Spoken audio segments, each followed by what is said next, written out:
Bapak Ibu semuanya. Perkenalkan, nama saya Ica Rustikawati, SPD.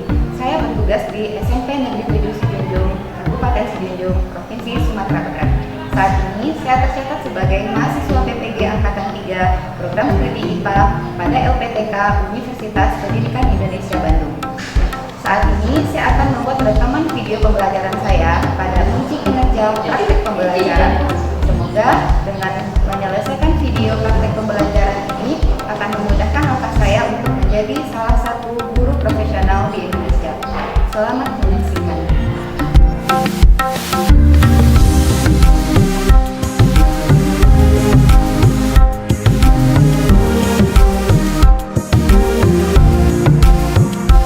Assalamualaikum warahmatullahi wabarakatuh.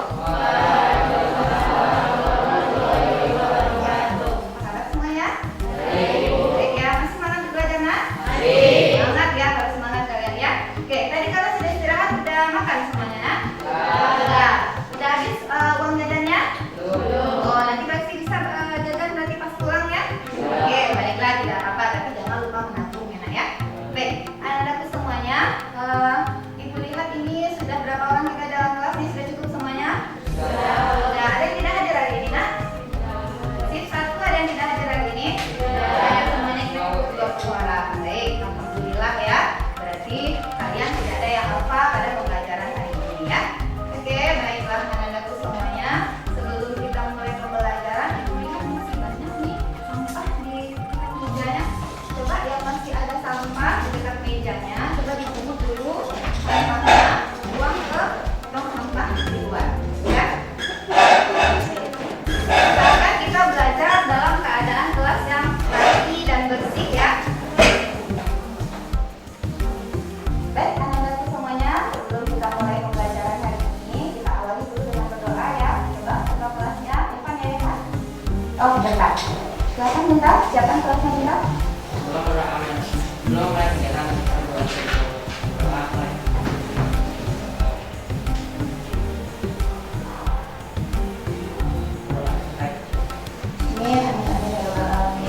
Semoga kegiatan kita hari ini diberkahi oleh Allah dan diberikan kemudahan dan kelancaran oleh Allah Subhanahu wa taala. Amin amin amin ya rabbal alamin. Untuk memulaikan kita awali kegiatan kita ini dengan melakukan senam otak. Nah, senam otaknya ada 4 kali senam. 4 buah senam. Yang pertama itu kalau ibu bilang senam 1. Senam 1 gerakannya seperti ini. 1 di tangan, kemudian 1 di paha. 1 di tangan, 1 di paha. Itu senam 1 atau tepuk 1. Paham? Coba dicobakan. Tepuk 1. Oke. Saya tepuk 1 ya. Kalau tepuk 2, 1, 2, 1, 2. Bisa? Oke, tepuk 2. Nah, kalau tepuk 3, caranya 1 di tangan, 1 di paha, kemudian 2 di tangan. Bisa? Tepuk 3. Kalau ibu katakan tepuk 4, 1, 2, 3, 4, 1, 2. Bisa? Bisa. Tepuk 4. Bisa? Oke, sekarang kan berdiri semuanya. Saja, siswa yang ikut saja sesuai dengan arahan tangan ibu. Itu yang menggerakkan tangannya nanti. Ya? Bisa? Kalau ibu duduk sebelah sini berarti siswa di sebelah sini saja yang menggerakkan tangannya. Kalau ibu tunjukkan tangan ibu ke sebelah sini berarti cukup siswa yang sini saja yang melakukan tepuknya. Paham ya? Oke. Tepuk 1. Tepuk 2. 1. 3. Betul tuh? Betul? Tepuk 3. Bagus. Tepuk 2. Oke, bagus. Bagus konsentrasinya. Tepuk 4. Bagus semuanya. Oke, tepuk tangan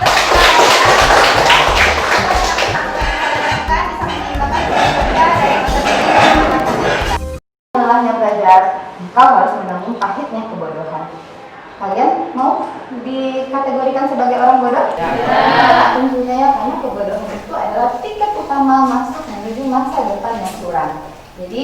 kita lawan rasa malas kita, ya. Kita lawan rasa lelah kita, ya nak ya.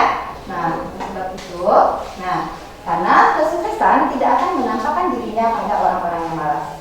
Ya, kesuksesan tidak akan menampakkan dirinya pada orang-orang yang malas. Selamat siang semuanya, yuk kita pecahkan rasa malas itu bersama-sama. Ya, tepuk tangan kita semua dulu. Biar kalian tidak terlalu tegang. Nah, sekarang kita akan mulai pembelajaran. Nah, minggu lalu kita sudah belajar pembelajaran IPA. Apa materi yang sudah kalian pelajari pada pertemuan sebelumnya? Satu orang saja, silakan. Irfan. Pengaruh kalor terhadap perubahan wujud benda. Nah, kita sudah belajar kemarin mengenai pengaruh kalor terhadap perubahan wujud benda. Nah, apa yang kita kerjakan kemarin, Mak?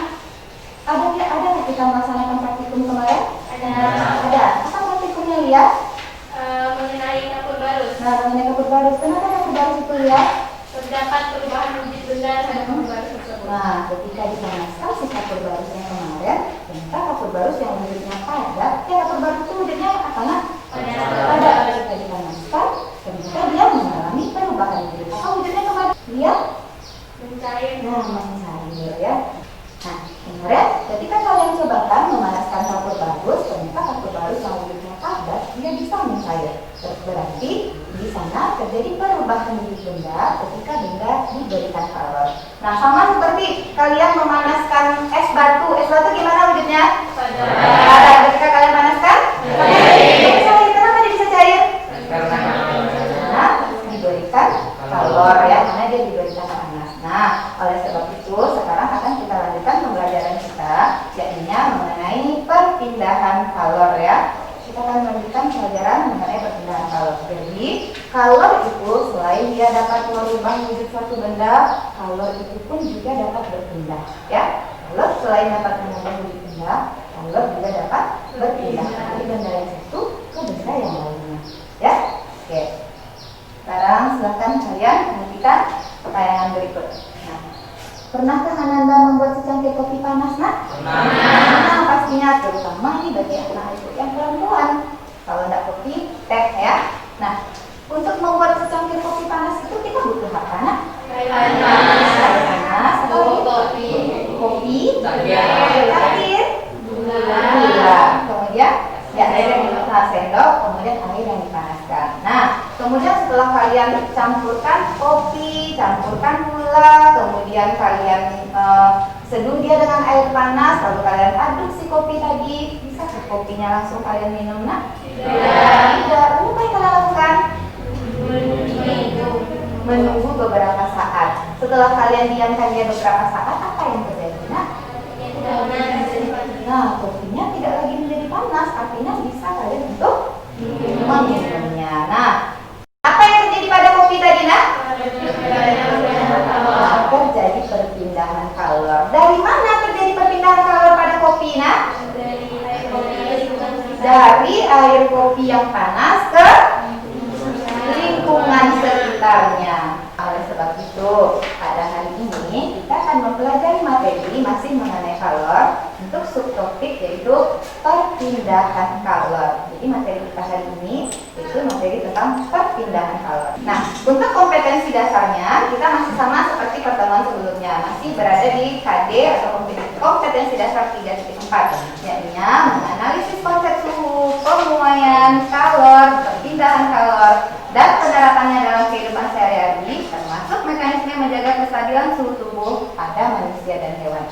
Kemudian kompetensi dasar untuk aspek keterampilannya nantinya kita akan melakukan percobaan untuk menyelidiki pengaruh kalor terhadap suhu dan wujud benda serta perpindahan kalor. Dan tujuan pelajaran atau tujuan pembelajaran kita hari ini yang akan kalian lakukan hari ini atau yang akan kalian pelajari hari ini yakni kalian nanti akan mengidentifikasi macam-macam perpindahan kalor, menjelaskan karakteristik perpindahan kalor, dan intinya kita akan melakukan praktikum untuk menganalisis pengaruh jenis bahan terhadap konduktivitas. Ya, jadi ada 3 tujuan pembelajaran kita hari ini. Kira-kira apa sih pentingnya atau apa sih pentingnya perpindahan kalor ini kita pelajari? Kenapa kira-kira? Ada yang bisa bantu jawab? Kenapa aku harus dipelajari ini? Kenapa aku nggak dilewatkan saja materinya? Kenapa? Karena perpindahan kalor banyak terjadi dalam kehidupan sehari-hari. Bagus. Jadi perpindahan kalor itu banyak terjadi dalam kehidupan sehari-hari. Contohnya apa saja? Yang lainnya lagi. Contohnya apa saja? Bisa? Terjadinya perpindahan angin darat dan angin laut. Bagus, terjadinya angin darat dan angin laut. Salah satu contoh perpindahan kalor. Apa lagi? Yang paling di sini ada? Ada? Ada Bu, Ya, silakan Tisha. api unggun. Api itu. Kalor itu dalam istilah fisikanya. Dalam istilah kita apa nak? Panas. Jadi kalor sama dengan Panas. Jadi perpindahan kalor sama dengan perpindahan Panas. Bagus ya. Jadi kenapa sih kalor atau kenapa materi perpindahan kalor ini penting untuk dipelajari? Karena banyak terjadi dalam fenomena kehidupan sehari-hari. Contohnya seperti kalian berada di api unggun seperti kata Kesia tadi ya, ketika kalian pramuka pasti di waktu malam hari kita itu duduk mengelilingi api unggun ya untuk memanaskan badan kita. Jadi perpindahan kalor di situ. Kemudian nih baju seragam kalian dari SD sampai SMA besok atasannya warna apa? Putih. Warna putih. Kenapa bukan hitam? Kenapa bukan biru? Kenapa bukan merah atasannya? Kenapa? Di sana juga terjadi konsep perpindahan kalor. Itu yang akan kita pelajari. Ya, paham ya? Nah, selain itu, perpindahan kalor dalam perspektif sains itu salah satu contohnya ketika seseorang berada di dekat api unggun ya. Nah, ketika seseorang berada di dekat api unggun dia akan merasakan panas karena terjadinya perpindahan kalor dari api unggun menuju ke badannya. Itu dalam perspektif sains ya. Kemudian juga kenapa baju sekolah kalian berwarna putih, kenapa bukan hitam? Ya, dari SD sampai SMA nanti baju atasan kalian warnanya putih ya. Itu juga kita hubungkan dengan konsep perpindahan kalor dalam kehidupan sehari-hari. Paham? Kemudian, selain itu perpindahan kalor juga ternyata ada dalam pandangan Al-Quran. Kita di sini muslim semuanya nak? Muslim ya, alhamdulillah ya. Perpindahan kalor dalam perspektif Al-Quran itu ternyata ada di dalam Quran surat An-Naml ayat 7 ya. Nah, di sana artinya ingatlah ketika Musa berkata kepada keluarganya, sungguh aku melihat api, aku akan membawa tentang itu kepadamu.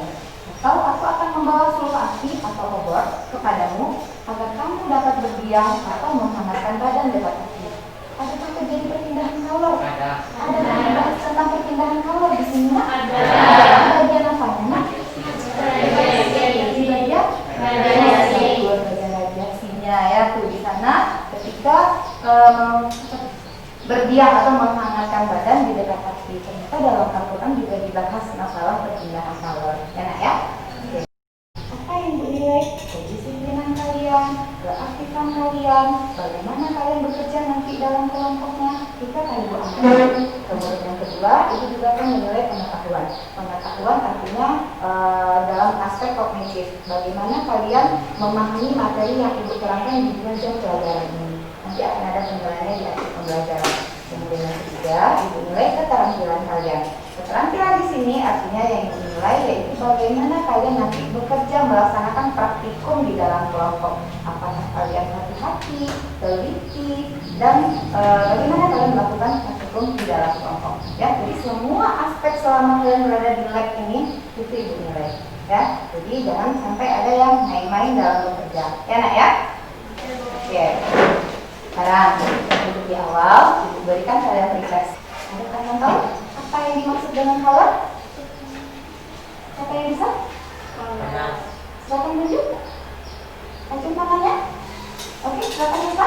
Apa itu color itu? Kalau merupakan panas. Color merupakan panas. Betul? Ada yang lain yang bisa menambahkan? Apa yang dimaksud dengan color? Siapa yang bisa menjawab soal nomor 1? Cung? Ya, silakan Tisha. Perpindahan panas dari benda yang bersuhu tinggi ke benda yang bersuhu rendah. Bagus. Nah, jadi color adalah perpindahan panas dari benda yang bersuhu tinggi ke benda yang bersuhu lebih rendah. Yang kedua, nah ini sudah prepare saja nih ya. Jawab aja apa yang kalian tahu. Bagaimanakah cara color dapat berpindah? Yang lain, jawab terus. Yang lain selain dia, Deka bisa Deka? Ada konveksi, Mhm.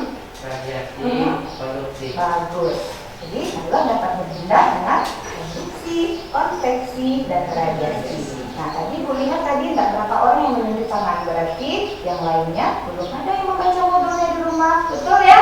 Ya kalau membaca modul di rumah, mereka pasti akan tahu jawabannya. Oke, tidak apa-apa. Nanti materi inilah nantinya yang akan Ibu terangkan di 2 jam pelajaran ini, ya?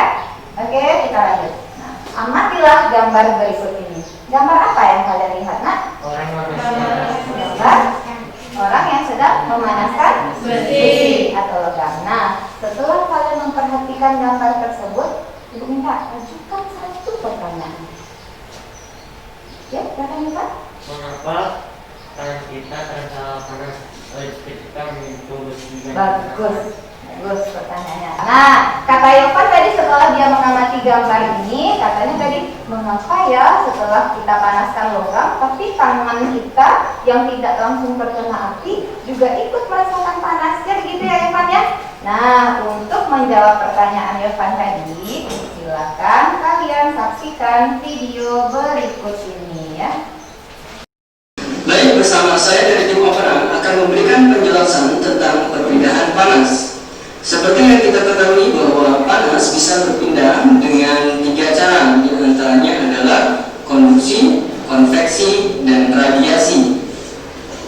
Sebelum kita membuktikannya, Apa yang terjadi pada lilinnya? Ya. Pada lilinnya tidak terkena terbukti panas ya? bahwa lilin mengalai akibat adanya panas, dan inilah perpindahan panas secara konduksi. Baik, yang kedua adalah perpindahan panas secara konveksi. Perpindahan panas secara konveksi adalah perpindahan panas dengan menggunakan media perantara disertai adanya pergerakan atau perpindahan media perantaranya. Dan untuk membuktikannya, kita menggunakan media sebagai berikut. Layer kita simpan di sini. Ya, kemudian kita akan tuangkan bubuk kertas ini ke dalam. Kenapa kita terlebih dahulukan kertas? Supaya kita bisa mengetahui ada pergerakan air di dalamnya nanti ketika mendidih.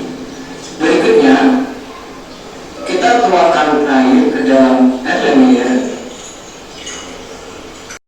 Praktikumnya menyelidiki pengaruh jenis bahan terhadap konduktivitas. Nanti akan dibagikan bahan praktikumnya ke kalian. Nah, jadi caranya atau apa yang kalian kerjakan ini nanti siapkan batang kayu, batang plastik, batang aluminium yang berukuran hampir sama. Berdirikan batang-batang tersebut. Kemudian tempelkan paku payung dengan menggunakan mentega. Oke. Nanti setelah itu kalian isikan kolom ini berdasarkan hasil pengamatan kalian dengan kelompok. Isikan ini nanti, lalu jawab pertanyaannya. Lalu kalian buat kesimpulannya. Lalu setelah itu kalian jawab diskusi penerapan ini. Paham semuanya? Nah, sekarang akan dibagikan dulu LKPD-nya. LKPD-nya dibagikan 1 per kelompok saja, ya. Ini untuk kelompok 1, LKPD-nya silakan. Kelompok 2, ini kelompok 1 ya, kelompok 2, kelompok 3.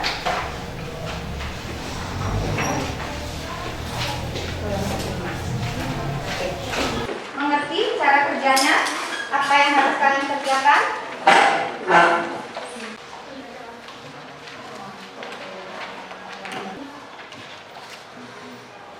Nah, kegiatan pertama hanya mengisi tabel saja berdasarkan video yang kalian saksikan tadi. Untuk kegiatan kedua, kalian praktikum. Kalian posisikan dia di air panas, kalian berdirikan dia, lalu kalian tempel, lalu berdirikan batang-batang tersebut dalam gelas ini ya, seperti ini.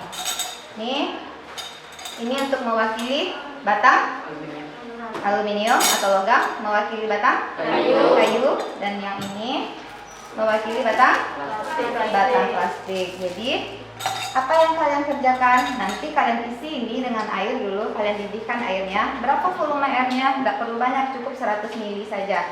Kalian isi airnya nanti dalam wastafel, cukup 100 ml saja. Lalu kalian panaskan airnya. Sudah panas airnya, sudah mendidih, dia baru masukkan ke 3 batang ini. Nah, sekarang Ibu minta masing-masing 1 orang saja perwakilan kelompok, silakan ambil bahannya ke depan. Apa saja bahan praktikum yang kalian butuhkan, silakan kalian lihat di dalam LKPD kalian. bacakan. Apa saja yang kalian bacakan? Satu, perwakilan kelompok, silakan mengambil bahan kajiannya ke depan.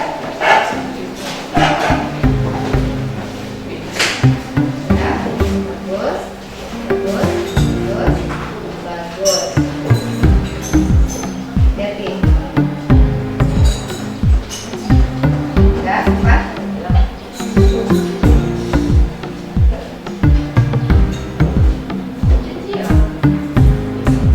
Jadi dalam tampilnya.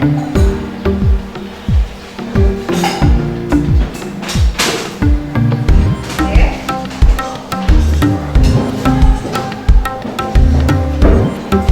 Jadi bawahnya. Oke, meja nanti silakan kalian mundur ke depan saja. Kamu baiknya juga.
Nah, sudah,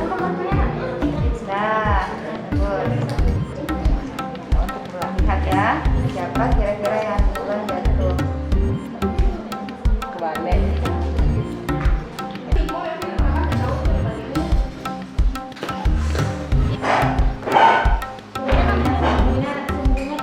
Hah? Nggak ada yang bisa, nggak ada tetap. Ada yang mulai. Nah, dia lah. Ini lah.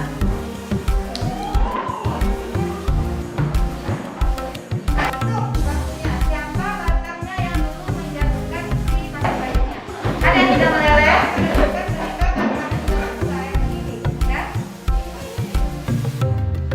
Sudah ada, tunjukkan aja. Sekarang kita lihat dari depan. Ya, yakin.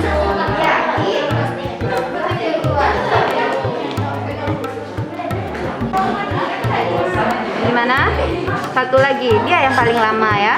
Ah, bagus. Siapa yang tadi duluan, Deka?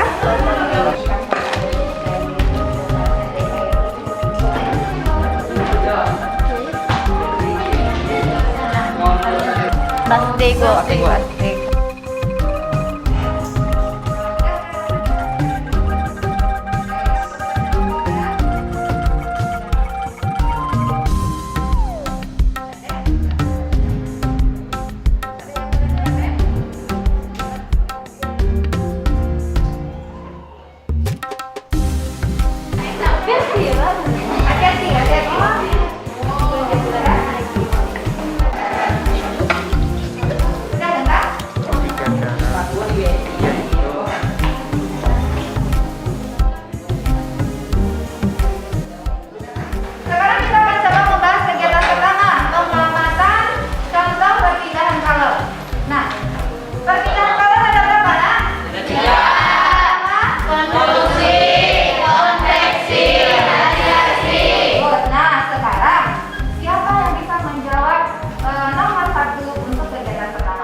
zat tanpa disertai perpindahan partikel-partikel zat tersebut. Bagus. Dan kalau secara konveksi, siapa kelompoknya yang bisa?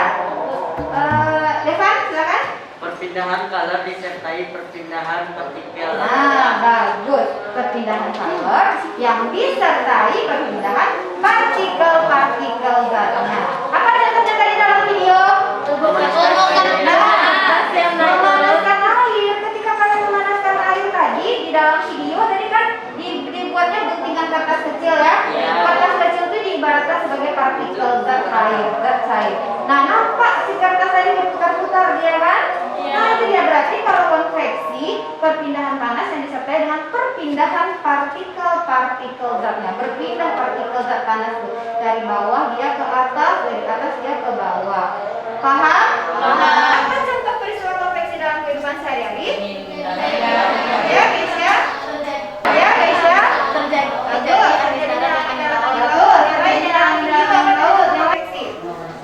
Memanaskan air. Ketika kita memanaskan air, bagian air yang di atas atau yang di bawah dulu lebih panas? Yang bawah. Nah, ketika yang di bawah itu panas, dia akan naik ke atas. Yang di atas bagaimana? Turun ke bawah. Begitu seterusnya. Jadi partikel yang di bawah pergi ke atas, yang di atas pergi ke bawah. Paham? Nah, itu dia yang berpindah secara konveksi. Terakhir yang ketiga, perpindahan panas secara radiasi. Silakan. Radiasi adalah perpindahan kalor tanpa disertai zat perantara. Nah, bagus, itu dia yang minta ya. Jadi radiasi perpindahan panas tanpa disertai zat perantara. Apa contohnya? Nah, siapa dari ini? Ayo Pak, silakan Evan. Memanaskan badan di dekat api unggun. Apa yang terjadi ketika kita panaskan badan kita ke api unggun? Kita misal tangan, kalian dekat, kalian pasangkan tangan kalian ke api. Tidak, tapi mereka lakukan jadi mendekatkan saja. Nah, jadi meskipun api tidak menyentuh langsung ke tangan, badan kita tetap bisa merasakan panas. Jadi tanpa melalui perantara. Ya, meskipun tidak sentuh api itu, tapi badan kita bisa merasakan panasnya langsung. Paham? Itu dia yang radiasi, perpindahan panas tanpa melalui zat perantara. Paham? Ada pertanyaan sampai kegiatan 1?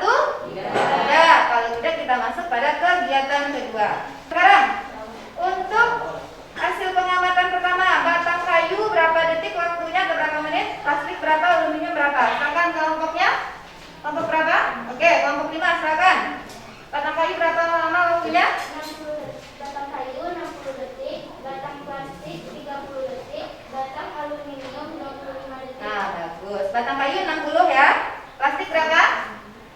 Plastik 30 detik, Plastik 30, aluminium 25 detik. 25 detik. Bagus. Berbeda kan waktunya? Oke, sekarang kita tanya ke kelompok 5. Dari hasil pengamatanmu, apakah ada perbedaan waktu paku payung jatuh di ketiga batang tersebut? Ada. Oke, ada ya. Pada batang manakah paku payung yang lebih cepat jatuh? Batang logam atau Pada batang logam atau batang aluminium. Yang kedua? batang plastik. Pada batang plastik. Yang ketiga? Pada batang kayu. Nah, bagus. Ya. Mengapa waktu yang dibutuhkan pada paku payung itu berbeda-beda? Ya, silakan Evan. Karena aluminium merupakan zat perantara panas yang baik. Bagus. Aluminium merupakan zat perantara panas yang baik atau disebut dengan istilah konduktor. Jawaban yang lainnya ada? Silakan Abdul Adib. Karena setiap bahan itu berbeda daya mengantarkan panasnya. Bagus. Karena setiap bahan berbeda-beda kemampuan untuk menghantarkan panasnya. Kemampuan suatu bahan untuk menghantarkan panas itulah yang kita sebut sebagai konduktivitas. Jadi, daya konduktivitas ini adalah kemampuan suatu bahan untuk menghantarkan panas. Jadi, kenapa waktu yang diperlukan untuk paku payung jatuh itu beda-beda? Kenapa? Karena setiap bahan memiliki daya konduktivitas yang berbeda-beda. Siapa yang memiliki konduktivitas paling bagus dari ketiga batang tadi? Aluminium. Yang kedua siapa? Plastik. Yang ketiga siapa? Kayu. Jadi apanya beda-beda, nak?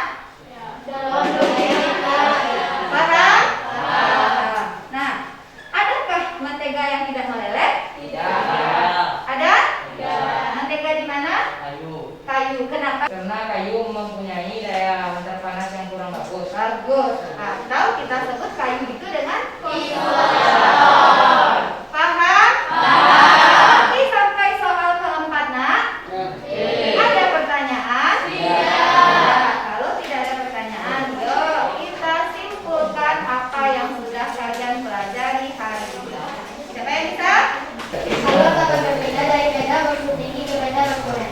Bagus.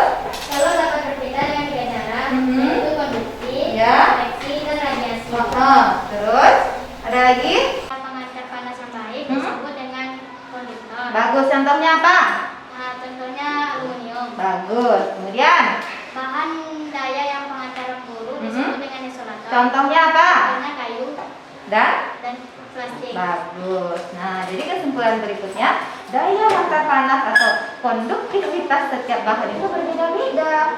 Bahan yang bisa menghantarkan panas dengan baik kita sebut dia dengan konduktor. Contohnya aluminium. Bahan yang menghantarkan panasnya buruk kita sebut sebagai isolator. Paham, Nak? Paham. Cek pemahaman kalian. Pertama, bagaimana cara kalor itu berpindah, Nak? Bagaimana cara kalor itu berpindah? Ya, silakan ya, Pak. Nah, pindah dengan tiga cara. Yaitu Konduksi, konveksi, dan radiasi. bagus. Bagaimana karakteristik si konduksi? Bagaimana? Ya. Konduksi adalah perpindahan kalor melalui zat tanpa disertai perpindahan partikel-partikel zat tersebut. Bagus. Yang kedua? Konveksi adalah proses perpindahan kalor yang diikuti oleh perpindahan zat. Bagus. Yang ketiga? Radiasi adalah proses perpindahan kalor tanpa memerlukan zat perantara. Tanpa memerlukan zat perantara. Contoh perpindahan kalor dalam kehidupan sehari-hari, Nak. Yang pertama, contoh konduksi dalam kehidupan sehari-hari apa? Menyetrika baju. Menyetrika baju. Apa lagi? Sendok teh yang terasa panas. Sendok teh yang terasa panas ketika kalian ketika air teh panas. Terus ada lagi? Konduksi memanaskan godong tadi di video. Ya? Nah, contoh konveksi terjadinya angin darat, angin laut. Apa lagi? Apa lagi? Memanaskan air. Memanaskan air. Ada lagi? Ada lagi? Nah, itu kalian pernah memasak memanggang makanan dengan menggunakan oven listrik? Nah, itu sebenarnya di dalam oven listrik itu juga terjadi aliran panas, ya, aliran panas. Yang ketiga, radiasi apa contohnya? Sinar matahari sampai ke bumi, meskipun tidak ada ruang udara di atas atau di angkasa, tapi tetap bisa sampai ke bumi. Ya, yang kedua, yang dekat dengan kehidupan kalian sebagai siswa SMP atau anak sekolah. Api unggun. Api unggun. Ketika kalian melaksanakan kegiatan camping itu, nah kalian pada malam hari kan berduduk mengelilingi api unggun. Nah, sehingganya apa yang terasa di badan kalian? Panas. Nah, karena terjadi perpindahan panas di sana secara Konveksi. radiasi. Nah, keempat, bagaimana pengaruh jenis bahan terhadap konduktivitas? Ya, silakan. Daya hantar panas satu bahan Mm-mm. berbeda. Bagus. Daya hantar panas suatu bahan berbeda-beda. Yang lainnya, tambahannya? Tambahannya? Ya? Bahan yang dapat menghantarkan panas dengan baik disebut dengan konduktor. Bagus. Bahan yang dapat menghantarkan panas dengan buruk disebut isolator. Bagus. Jadi kemampuan suatu bahan dalam menghantarkan panas itu berbeda-beda. Bahan yang bisa menghantarkan panas dengan baik kita sebut dengan konduktor. Bahan yang menghantarkan panas dengan tidak baik atau kurang baik kita sebut sebagai isolator. Paham, Nak? Paham. Ada pertanyaan sampai sini, Nak? Kalau tidak ada pertanyaan, mengerti kalian dengan yang kalian pelajari hari ini? Untuk mentes pemahaman kalian tentang apa yang sudah kalian pelajari hari ini, kita akan melakukan evaluasi dalam bentuk kuis. Nah, silakan kalian keluarkan gadget yang sudah kalian bawa. Kita.